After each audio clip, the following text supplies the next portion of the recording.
On Christmas, I woke up alone. My daughter and her family went to Hawaii without me. There was a note on the table. "You would ruin our vacation." I smiled, picked up my phone, and called a realtor. A week later, they returned and discovered that their house— Good day, dear listeners. It's Louisa again. I'm glad you're here with me. Please like this video and listen to my story till the end and let me know which city you're listening from. That way I can see how far my story has traveled. My name is Marjorie Ellen Calloway, and I turned 71 the autumn before the Christmas that changed everything. I want to be clear about that number, 71, because people hear it and immediately picture a frail woman in a cardigan who needs help opening jars. I do not need help opening jars. I walk 2 miles every morning along the canal path behind my neighborhood. I do the crossword in pen, and until that December, I believed, with the particular stubbornness of someone who has survived a lot, that my family loved me. I had lived in the house on Clover Ridge Drive for 31 years. I bought it in 1993 after my husband Gerald passed, using the life insurance money and a small inheritance from my mother. 4 bedrooms, a screened porch, a yard big enough for a vegetable garden. I raised my daughter Deborah in that house. She learned to ride a bike on that driveway. She cried over her first heartbreak on that screened porch. The house was mine in every way that mattered. And in every legal way, too. Until 2018, when Deborah and her husband Craig suggested I put it in a family trust. "It's just smart estate planning, Mom," Deborah had said, sitting across from me at the kitchen table with a manila folder and her earnest expression.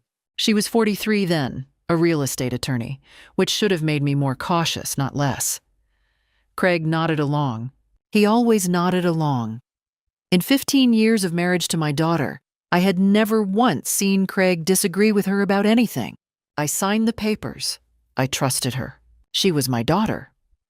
Looking back now, I can identify the first warning signs with the clarity you only get from distance. They weren't dramatic. They never are at first. It was the way Deborah began referring to the house as our place in conversation with her friends. Not Mom's house, not even the family home, but our place, as though I had quietly become a tenant. It was Craig converting the 4th bedroom into a home office without asking me, just arriving one Saturday with 2 men from a furniture company and a self-satisfied expression. It was the gradual disappearance of my things from the common areas. My ceramic roosters from the kitchen windowsill, the framed photos of Gerald and me from the hallway, replaced by the clean, impersonal decor that Deborah favored. All neutral tones and nothing that suggested anyone had ever actually lived here. "It's just updating the aesthetic, Mom," she said when I mentioned the roosters. I didn't press. I told myself I was being sensitive. I told myself this was what happened when generations shared a home. Compromises were made, tastes blended. I told myself a lot of things. Their 2 children, Tyler, 14, and Avery, 11, were polite but distant with me, the way children are when they've absorbed their parents' attitude without being old enough to hide it. Tyler called me Grandma Marge, with a flat affect that suggested the nickname had been assigned rather than chosen. Avery once asked me with genuine puzzlement why I had so much old stuff. I told her that old stuff was just new stuff that had been loved long enough. She didn't understand what I meant. I'm not sure Deborah had given her the vocabulary. The Christmas before the last one had been the first time I felt it, really felt it, like a stone dropped into still water. Craig's mother, Patricia, had flown in from Phoenix. She was 68, blonde, loud, and deeply certain of her own importance. That holiday, I watched my daughter defer to Patricia's menu preferences, seat her at the head of the table, and laugh at her stories, with an openness and warmth that felt, by comparison, like a verdict. I sat at my own kitchen table in my own house and felt like a guest who had overstayed her welcome. I said nothing. I helped with the dishes and went to bed early. When I woke on Christmas morning that last year, the house was quiet in a way that felt wrong. Not peaceful quiet, empty quiet. I lay in bed for a moment, listening. No smell of coffee. No sound of the children coming downstairs. No voices. I put on my robe and my slippers and walked down the hall, and the quiet grew with each step. The specific silence of a house from which people have recently and deliberately departed. On the kitchen table next to the coffee maker I had owned since 2004, there was a folded piece of notepaper. Deborah's handwriting, precise, slightly backward slanting. The handwriting of a woman who had been told as a girl that she had beautiful penmanship and had believed it ever since. Mom, we decided to take the kids to Hawaii for Christmas this year. It was a last-minute thing. We didn't tell you because honestly, Mom, you would have made it into a whole thing, and we needed this trip to just be fun. You know how you can be. Merry Christmas. D. I read it twice. Then I set it down on the table, very carefully, the way you set down something fragile, or something that might otherwise be used as evidence. You know how you can be. I stood in my kitchen where I had made 31 years of meals, and I felt something move through me that wasn't grief exactly, and wasn't anger exactly. It was clarity. The cold, clean, irreversible clarity of finally understanding something you had been refusing to see. I smiled. I picked up my phone, and I called my realtor. His name was Dennis Kaufman, and he had sold me the house on Clover Ridge Drive back in 1993. He was in his 30s then, earnest, and slightly too eager in the way of young realtors, and we had stayed loosely in touch over the decades. Christmas cards, the occasional neighborhood run-in. He was in his 60s now, semi-retired, and he answered on the fourth ring with the groggy confusion of a man who had been expecting to sleep late on Christmas morning. Marjorie, he said. Dennis, I said, I need to know what the house on Clover Ridge is worth. Current market. A pause. It's Christmas Day. I'm aware. I'm not asking you to list it today. I'm asking what it's worth. Another pause. Longer. Marge, are you all right? I'm better than I've been in a while, I said, and I meant it. Call me when you get a chance. This week, if possible. I hung up and stood at the kitchen window, looking out at the backyard. Gerald's old bird bath was still out there, slightly tilted now, ice-rimmed. The vegetable garden had gone fallow the last 2 seasons. Deborah had let it go, and I hadn't had the heart to tend it alone. The yard looked neglected in the particular way of things that were once loved and then weren't. I made myself a cup of coffee and I sat down and I thought, the trust documents. I needed to understand them. That was the first thing. In 2018, when I had signed them, I had been 65 years old and trusting, and, I could admit it now, a little lonely since Gerald died. Deborah had presented the trust as protection, as clarity, as love made legal. I had not hired my own attorney to review them. I had read them, but I was not a lawyer, and Deborah was, and I had allowed that fact to substitute for independent judgment. What did I remember? The house had been placed into a revocable living trust. Deborah was named trustee. I was named beneficiary, meaning I retained the right to live there during my lifetime. But the terms of a revocable trust could be complex. A revocable trust, I knew, could be amended. Could the trustee amend it? Could she, as trustee, make decisions about the property that overrode my interests as beneficiary? I didn't know, and not knowing frightened me. But I want to be honest about the fear, because it is important. The fear was not for myself, not primarily. I was 71, and I had enough in savings. Gerald's pension, my own Social Security. the investment account I had been quietly maintaining since the 90s, to rent somewhere comfortable for the rest of my life. I was not financially helpless. Deborah had perhaps assumed I was, and that assumption was one of her first mistakes. The fear was more complicated than money. It was the fear of having been foolish, of having handed over something real and solid and earned 31 years of a home to someone who did not value it. The fear of what it meant about my daughter, about the years I had spent telling myself that the small cruelties didn't matter, that she was busy, that she was stressed, that this was just how adults were with aging parents. The note was still on the table. You know how you can be. Did I? Did I know how I could be? I thought about that question with genuine seriousness, the way I had always tried to think about hard things, without defensiveness as much as possible. Was I difficult? I was private. I had opinions. I didn't perform gratitude on demand. I knew, because Deborah had told me so on several occasions, that she found my self-sufficiency exhausting in some way she could never fully articulate.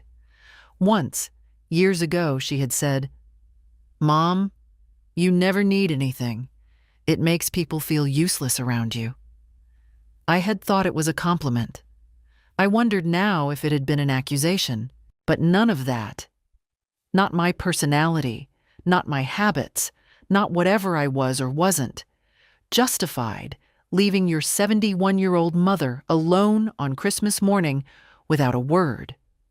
You did not do that to someone you respected. You did not do that to someone you loved. You did it to someone you had already, in some interior accounting, written off. By the time I finished my second cup of coffee, I had made a decision. I was going to find out exactly what those trust documents said. I was going to hire my own attorney. Not a favor, not a referral from anyone connected to Deborah, but someone I found myself. Someone whose loyalty was entirely to me. And I was going to understand precisely and completely what my legal position was. Because here was the thing about Deborah being a real estate attorney. She knew exactly what those documents said. She had drafted them, or she had directed their drafting. She understood, in a way I had not, what she was asking me to sign. And if she had structured things in a way that disadvantaged me, that was not an oversight. That was a plan. And if Deborah had a plan, then it was only reasonable that I should have one too. I went to the small desk in the corner of the living room. My desk, with my things still in it, the one piece of furniture Craig had not yet repurposed, and I found a legal pad and a pen. I wrote at the top of the page, in my neatest handwriting, what I know, what I need to know, what I am going to do, I began to write. Dennis called back on the 27th of December, 2 days after Christmas, sounding more awake and somewhat more cautious than he had on the holiday. "Clover Ridge comps are running strong," he said. "Similar square footage, same school district. You're looking at somewhere between 480 and 510, depending on condition and timing. Nearly $500,000. I wrote the number on my legal pad, underlined it, and set the pad aside. "Thank you, Dennis," I said. "Marjorie," he paused. "Do you want to tell me what's going on?" "Not yet," I said, "but soon." The attorney I found was named Patricia Okafor. No relation to Craig's mother in Phoenix, though I noted the irony of the shared name. She came recommended by a woman named Ruth from my Tuesday morning walking group, whose own estate situation had been, as Ruth put it, a whole soap opera after her husband died. Patricia Okafor was 56, direct, and had the kind of calm that came not from indifference, but from having seen a very great number of people in difficult situations and knowing that most of them survived. I met her at her office on December 29th. I brought the trust documents, which I had located in the locked file cabinet in my bedroom, the one place in the house that remained entirely mine, because I had simply never given Deborah the key. I also brought the note from the kitchen table. I was not sure it was legally relevant, but it was true. And I had learned from Gerald, who was a methodical man, that you brought everything to the first meeting and let the professional decide what mattered. Patricia read the documents for a long time. She had a way of reading that was very still. No expressions, no small sounds, just her eyes moving steadily across the pages. I sat across from her and waited. "All right," she said finally. "Here's what you're looking at." The trust was revocable, as I had remembered, but the amendment clause was the problem. In 2021, 3 years after the original document, an amendment had been filed, quietly, changing the distribution terms. Under the original trust, I retained lifetime use of the property, and upon my death, it would pass to Deborah with certain conditions attached, including a requirement that any sale of the property while I was living required my written consent. The 2021 amendment had removed that consent requirement. I looked at Patricia. "I didn't sign that amendment." "Your signature is on it," she said. She turned the document toward me and pointed. There it was, Marjorie E. Calloway, in handwriting that looked, at first glance, very much like mine. I studied it for a long time. The loops of the M, the way the E was formed, the particular tilt of the letters. "That is not my signature," I said. "Are you certain?" "I am absolutely certain. I had been signing my name the same way for 50 years. The E in Ellen had always been a certain shape, closed at the top, a habit from a third-grade teacher who had drilled us on proper letter formation. The signature on the amendment left the E open. I never signed this." Patricia looked at me steadily. "If that's accurate, then we're talking about document fraud." The word landed in the room like something physical. Fraud. Not a misunderstanding, not a clerical error. Fraud. Deliberate, premeditated, and legally serious. "She's a real estate attorney," I said. "I know," Patricia said. "Which means she understood exactly what she was doing and exactly what the risks were." She paused. "It also means she may have believed she was careful enough not to get caught." I drove home in a state of composure that surprised me. I had expected the confirmation to be devastating. Instead, I felt something like the relief of a diagnosis, the relief of having a name for what had been wrong. My daughter had forged my signature on a legal document to remove my right to consent to the sale of my own home. She had done it deliberately, professionally, in full knowledge of the consequences. She had done it presumably because she was planning to sell. And she had gone to Hawaii for Christmas, leaving me that note because she no longer considered me a threat to her plans. It was that last part, more than the forgery, more than the legal violation, that made me fold my hands in my lap as I sat in my driveway and think for a very long moment before going inside. When Deborah and her family returned from Hawaii 4 days into the new year, tanned and carrying the particular cheerfulness of people who have recently been warm, she found me in the kitchen making soup. I greeted her pleasantly. I asked about the trip. I listened to Avery's account of a snorkeling excursion with every appearance of interest. Deborah watched me across the kitchen with an expression I recognized, the slight narrowing of the eyes, the small recalibration. She was trying to determine whether I was angry. I was not angry. I was something much more focused than angry. "You seem good, Mom," she said finally. "I feel good," I said, and I smiled at her, and I meant it. Patricia Okafor moved quickly. On the 8th of January, she filed a formal complaint with the State Bar Association regarding Deborah's conduct as an attorney, on the grounds of potential forgery and breach of fiduciary duty. Separately, she engaged a forensic document examiner, a retired FBI analyst named Howard Breckett, who had spent 30 years authenticating signatures, to conduct an independent analysis of the 2021 amendment. She also drafted and sent a formal legal notice to Deborah in her capacity as trustee, informing her that the trust was being reviewed and that no actions affecting the property could be taken pending the outcome of that review. I did not tell Deborah any of this. She found out the way people find out things they were not meant to know yet, through the mail. The legal notice arrived on a Wednesday. I was in my bedroom, which had become, in the last 2 weeks, something of a command center. My legal pad, my files, my correspondence with Patricia, all organized on the small desk. I heard Deborah come in from work, heard the distinctive sound of mail being sorted, heard the long silence that followed. She appeared in my doorway 12 minutes later. I know it was 12 minutes because I had been watching the clock. "What is this?" she asked. She was holding the envelope. Her voice was very controlled, the voice she used in professional settings, stripped of warmth. "It's a legal notice," I said. "Your attorney will explain it." "I am an attorney." "Then you should be able to explain it to yourself quite well." She stared at me. In 30 years of motherhood, in 30 years of our complicated relationship, I had never spoken to her in that register. Calm, direct, and entirely without apology. "Mom," she said, "what are you doing?" "I'm protecting myself," I said, which it turns out I should have been doing for some time.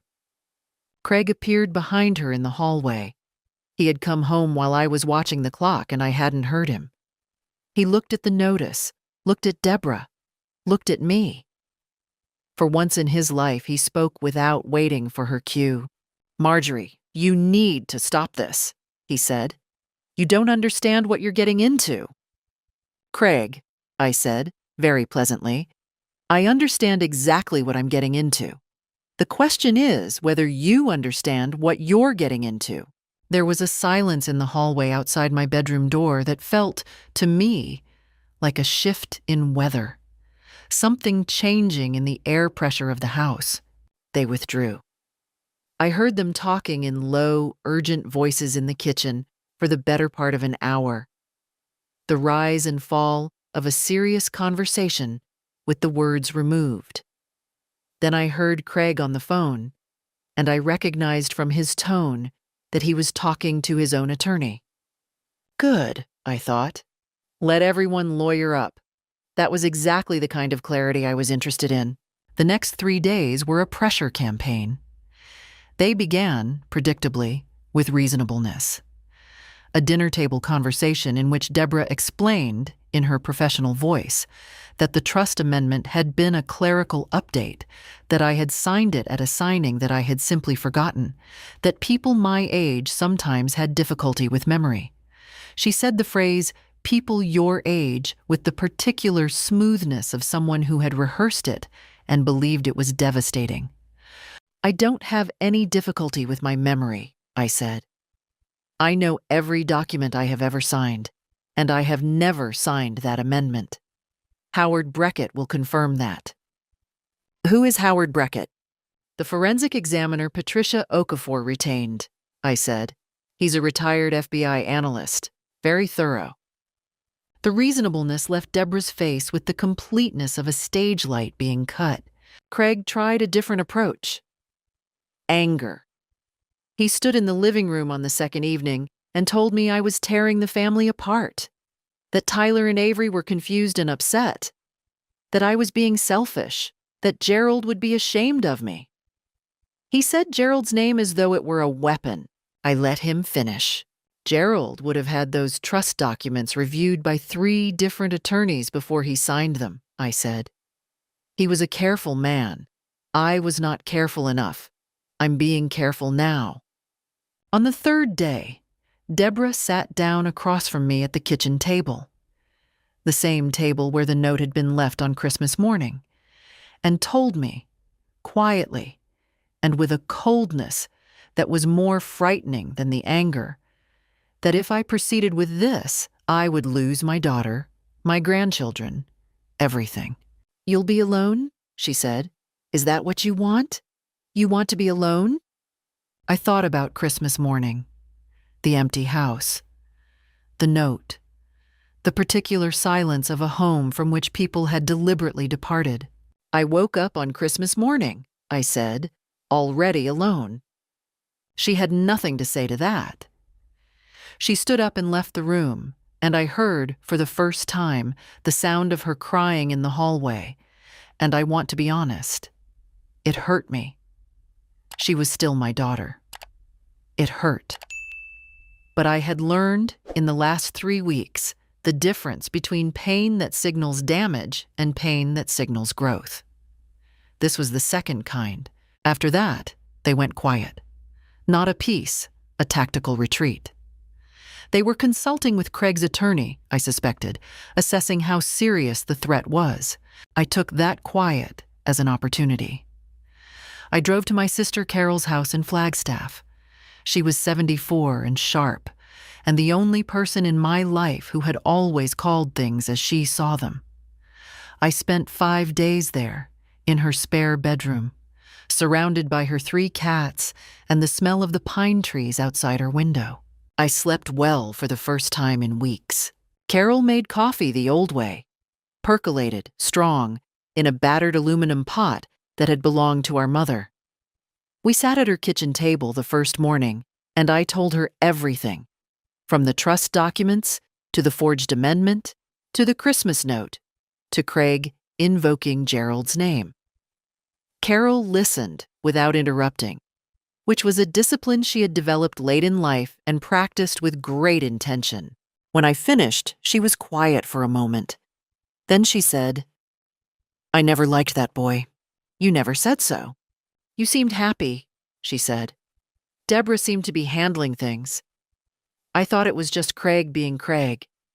She looked at her coffee. "I should have said something." "You couldn't have," I said. "I wouldn't have heard it." That, too, was the truth. The 5 days at Carol's gave me things I hadn't known I was missing. Meals that were made for 2 people because 2 people wanted to eat together. Evenings with the television on and someone to make small comments to during commercials. Carol had a friend, her neighbor Dorothy, who was 69 and a retired school teacher, who came over for dinner on the second night.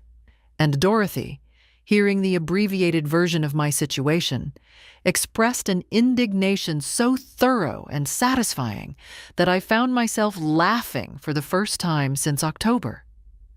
"Document fraud," Dorothy said. "From her own daughter, a lawyer." She shook her head. "The audacity." "The audacity," I agreed. On the 4th day, my phone rang. It was Deborah. I watched it ring, and I did not answer. She called again an hour later, then again that evening. No messages. On the 5th day, she left a voicemail. Careful, measured, the professional voice stripped of any edge. "Mom, I think we've all been stressed and maybe some things were said, on both sides, that don't really reflect how we feel. Craig and I would really like to sit down with you when you get back. We think there might be some misunderstandings that could be worked through. We love you. The kids miss you. Please call me back." I played the message twice. I noted, with the attention I had been developing for these things, what was in it and what was not. There was no acknowledgement of the Christmas note. There was no acknowledgement of the forged signature.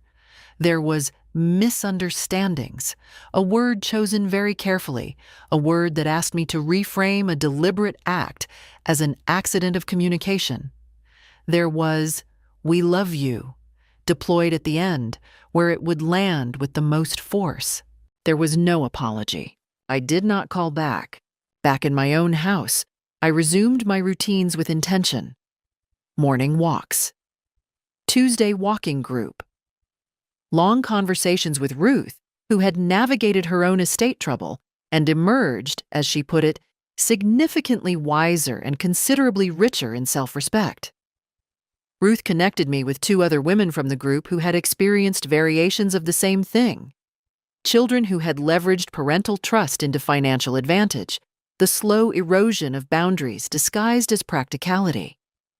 We had coffee on a Thursday morning at the bakery on 5th Street, the four of us, and the conversation had the quality of a particular kind of relief. The relief of not being the only one, of having your experience reflected back from outside your own head. The thing they count on, Ruth said, stirring her coffee, is that you won't do anything, that you'll be too afraid of the conflict or too attached to the idea of the family to actually protect yourself. They miscalculated, I said. They always do, said Dorothy. Ruth had brought her along. With the women they think are soft. Patricia Okafor called that same week with Howard Brackett's preliminary findings.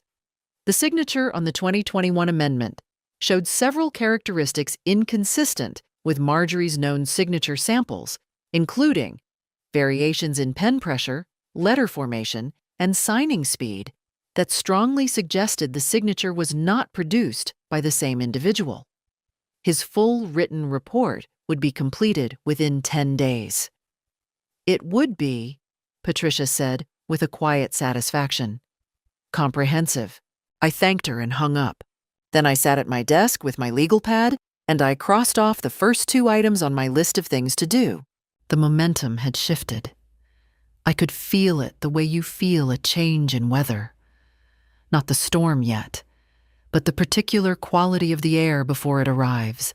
They came on a Sunday afternoon, 2 weeks after my return from Carol's, presenting themselves with the specific props of a peace offering. Deborah carrying a casserole in a blue ceramic dish, Craig holding a bottle of wine. Avery was with them, which I noted immediately, understanding what that meant. They had brought a child as softening agent. Avery hugged me in the doorway and said, "We missed you, Grandma Marge." And her voice was genuine.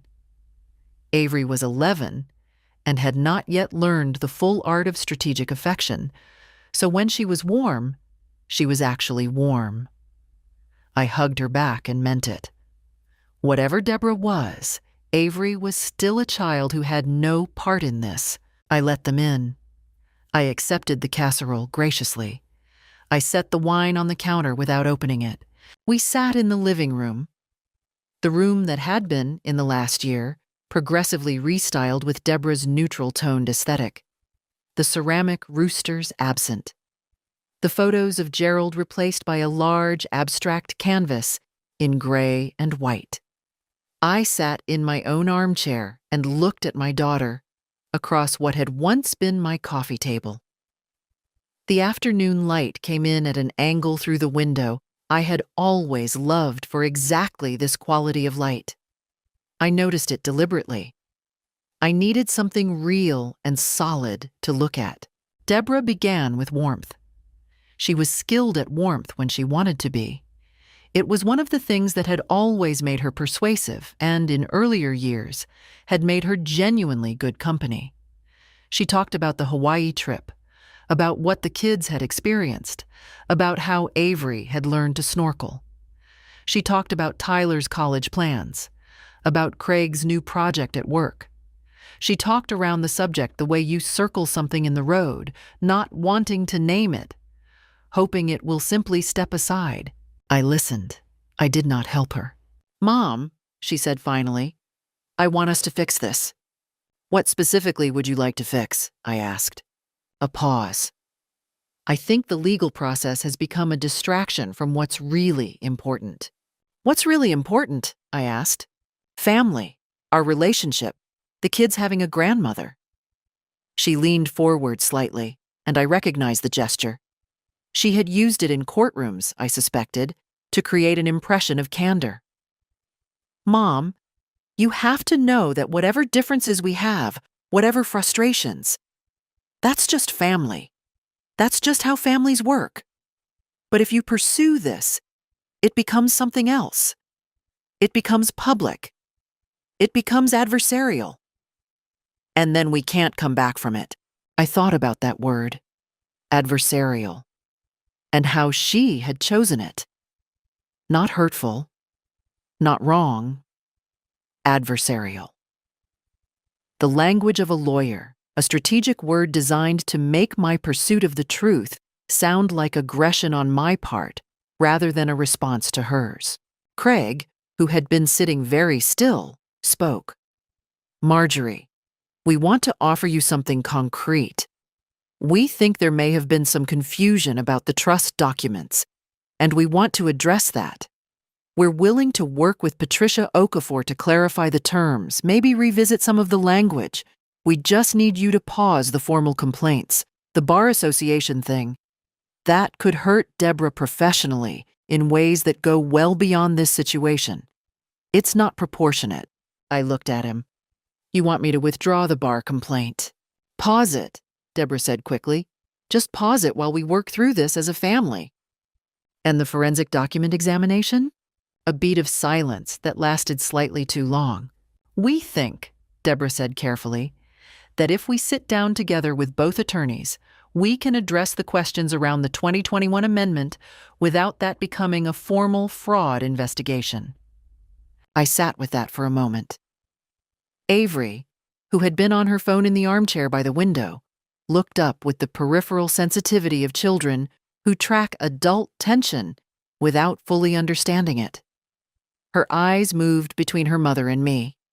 She had the particular stillness of a child who has learned that the best response to adult conflict is invisibility.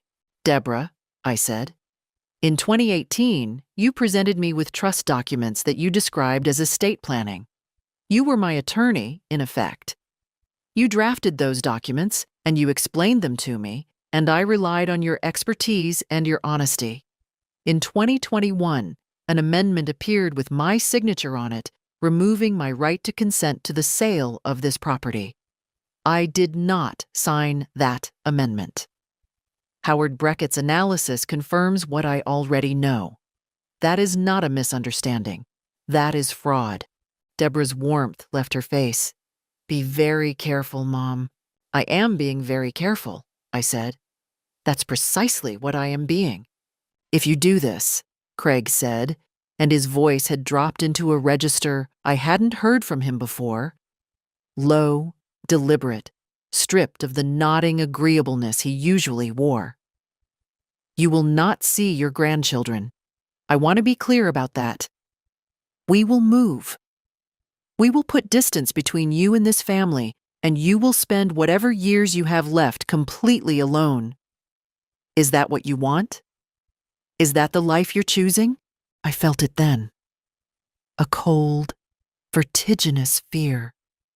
Not of Craig exactly, not of the words themselves, but of the thing they named. The aloneness. The years ahead without the faces of those children. I was 71. I was clear-eyed about arithmetic, but I thought about the Christmas note. You know how you can be. I thought about my ceramic roosters, missing from the kitchen windowsill. I thought about 31 years of a home and a signature I did not sign. I thought about Avery, right there in the room, hearing her father issue that threat to her grandmother, as though it were a reasonable thing to say out loud. What was she learning in that armchair from what she was witnessing?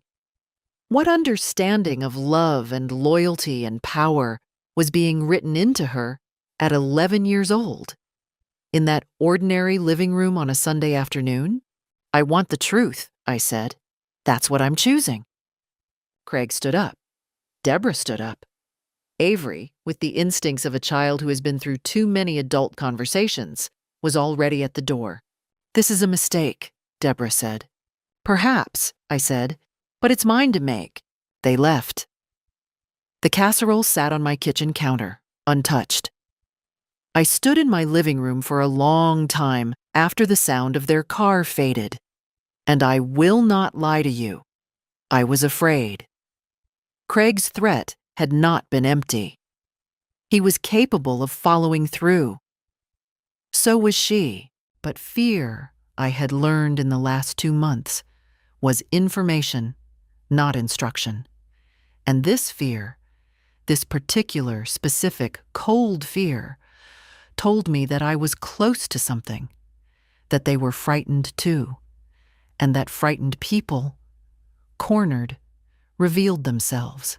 I sat down, took a breath, and wrote Craig's exact words on my legal pad. Then I called Patricia Okafor and read them to her. "He said that in front of the child?" she asked. "Avery was in the room," I confirmed. "Right," Patricia said. "I'm adding witness intimidation to the file." I hung up the phone and stood at the kitchen window in the dark, looking out at the backyard and the tilted bird bath, and I felt the fear settle into something denser and more useful. They had shown me, that afternoon, exactly who they were when they believed the stakes were high enough. And now Patricia had it in the file. The forensic report arrived on a Tuesday, 14 pages, single-spaced, authored by Howard Breckett, a document examiner with 3 decades of federal service and the kind of credentials that made opposing attorneys go quiet when they saw them. Patricia emailed me a copy and walked me through the conclusions on the phone. The signature on the 2021 amendment was, in Breckett's professional opinion, a deliberate simulation of Marjorie Calloway's authentic signature, produced by a different individual with a degree of confidence he rated at 94%. 94%. I printed the report. I put it in my blue folder, alongside the original trust documents, the Christmas note, the legal notice, and the 2 pages of my legal pad on which I had written Craig's exact words from the Sunday afternoon visit. The folder was thick now. It was satisfying in the way that completed work is satisfying. Patricia had been busy. The state bar complaint had been formally opened. An assistant district attorney named Marcus Webb, to whom Patricia had introduced me 3 days prior in a brief, purposeful meeting, had reviewed the Breckett report and the supporting documents. He was, as Patricia described him, interested. He was also, I noted from our meeting, thorough and unhurried, qualities I found deeply reassuring. He was a man who understood that the integrity of a case was built in the preparation, not the performance. He was not rushing, he was building. On the 23rd of February, Patricia sent formal notice to Deborah and Craig's attorney, a man named Stephen Holt, who had a downtown office and the faintly harassed expression of someone whose client had given him considerably more to manage than originally anticipated. The notice stated that Marjorie Calloway intended to seek declaratory relief, voiding the 2021 trust amendment on grounds of fraud, that she was cooperating with the district attorney's office in an ongoing document fraud investigation, and that the Bar Association complaint was proceeding. Stephen Holt requested a formal meeting. We held it in Patricia's office on a Thursday morning. I arrived 15 minutes early, which was a habit I had maintained since Gerald taught me, long ago, that arriving early to a difficult meeting meant you owned the room before anyone else entered it. I sat in the chair facing the door and I arranged my blue folder on the table in front of me. I was ready. Deborah and Craig arrived together, with Stephen Holt and a second attorney I didn't recognize, a younger woman who turned out to be a criminal defense specialist. Her presence confirmed what the second attorney always confirms. The situation had graduated from civil to something more serious. Deborah looked exhausted. She had always been a woman who controlled her appearance, dressed well, carried herself precisely, never let the situation wear on her face in public. But she looked, that Thursday morning, like someone who had been sleeping badly for weeks. Her eyes had a flatness that I recognized as the particular fatigue of weeks spent managing information you wish you could undo. She had done what capable, intelligent people sometimes do when they believe themselves to be the smartest person in a situation. She had convinced herself that she could manage the consequences as they arose. And the consequences, it turned out, had been less manageable than she expected. Craig looked angry.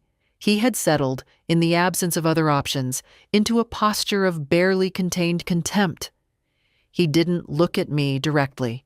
He looked at the table, at the window, at the corner of the room, anywhere that was not my face. Patricia opened by presenting the Breckett report. She was methodical and calm, laying the pages on the table with the unhurried certainty of someone who knew exactly what was in them. She stated the findings. She cited Breckett's methodology. She let the numbers speak. 94%. Stephen Holt made the first attempt. The 2021 signing, he suggested, had taken place at a meeting that Marjorie may not have recalled clearly. Memory, particularly in older adults. I have a very clear memory, I said. I did not attend any signing meeting in 2021. My calendar is consistent with that. I have produced records to that effect. I had, in fact, produced to Patricia my 2021 day planner, a habit I had maintained since the 70s, which showed no such appointment. Additionally, the document examiner's findings are not about my memory. They are about ink and pen pressure and letter formation. Howard Breckett's memory is excellent. Holt shifted approach. Perhaps there was a way to address the underlying concerns. Perhaps the trust could be restructured, Marjorie's consent rights restored, the matter resolved without further escalation.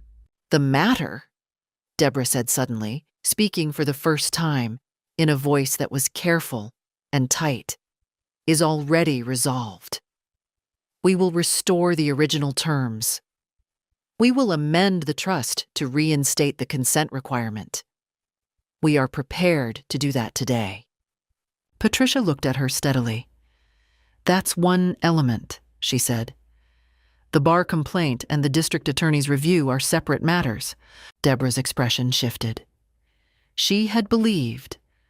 I could see it happening, the belief collapsing in real time, that the offer to restore the trust terms would resolve everything, that I wanted the house, and if she gave me the house back, I would go away quietly, the way she had always expected me to go away quietly when given a sufficient reason.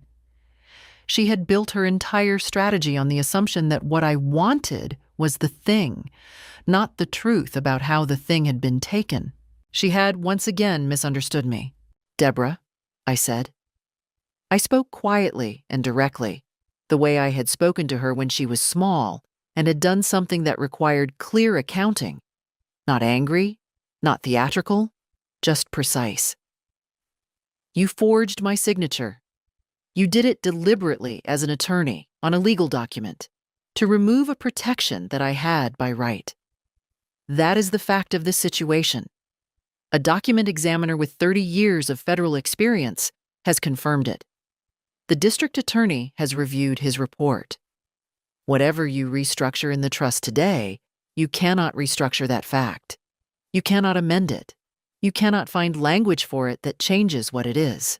The younger attorney, the criminal defense specialist, put her hand briefly on Deborah's arm.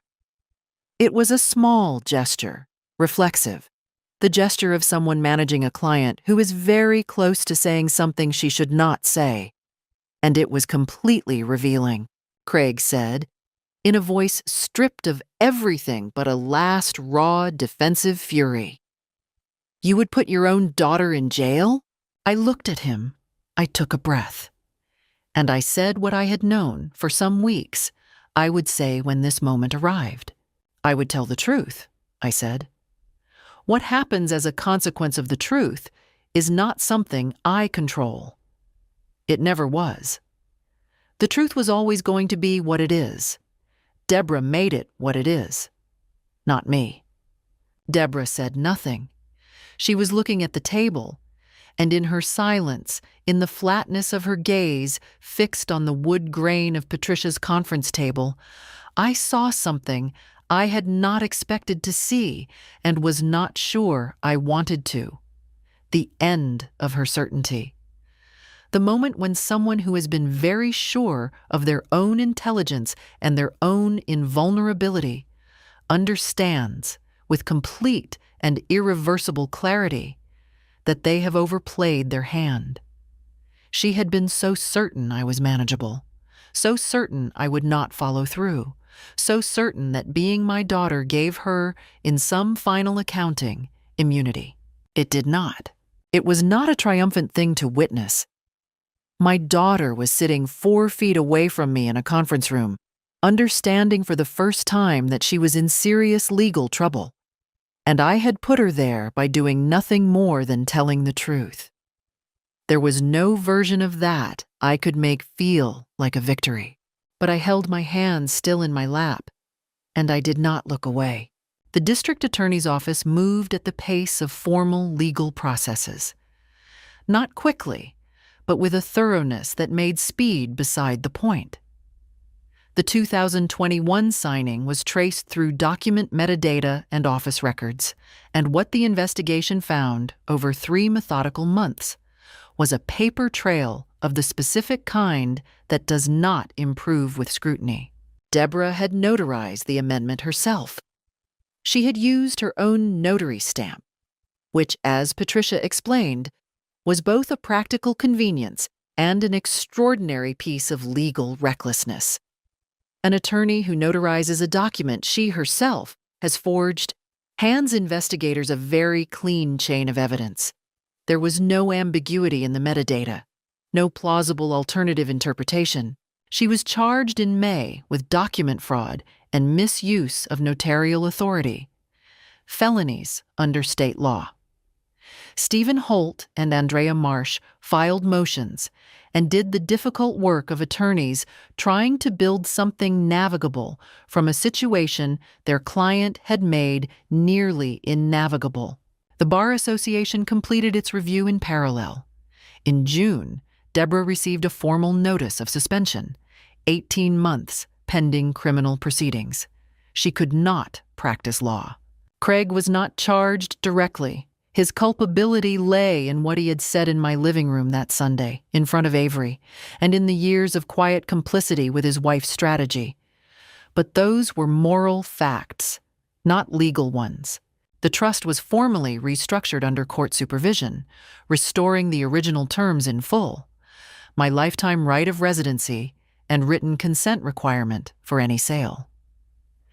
The 2021 amendment was voided. Patricia filed the revised documents with an energy I recognized as professional satisfaction. In 23 years of practice, she said, this is the 3rd case where an attorney forged a family member's signature. They always think the relationship makes them safe. They're usually right, I said. Yes, she said, they usually are. Dennis met me at Clover Ridge in July. We walked the property in the late afternoon light. The yard looked better than it had in years. I had spent the spring replanting the vegetable garden, fixing Gerald's bird bath with a trowel and a bag of concrete mix. What do you want to do? Dennis asked. Sell it, I said. Not because I'm being pushed out, because I'm choosing to go. There's a difference. I need somewhere that is entirely mine. No contested ground, no rooms where other people's choices happened. I understand, Dennis said. The house sold in September, $497,000, to a young couple with a small child and the excitement of people buying their first real home. On closing day, I wrapped my ceramic roosters in newspaper and laid them carefully in a box. The apartment near the canal was bright, south-facing, with a small balcony where I installed a container garden and Gerald's bird bath. The roosters went on the kitchen windowsill. They fit perfectly. Deborah reached out twice. A letter in August with no apology, only implication. A phone call in October.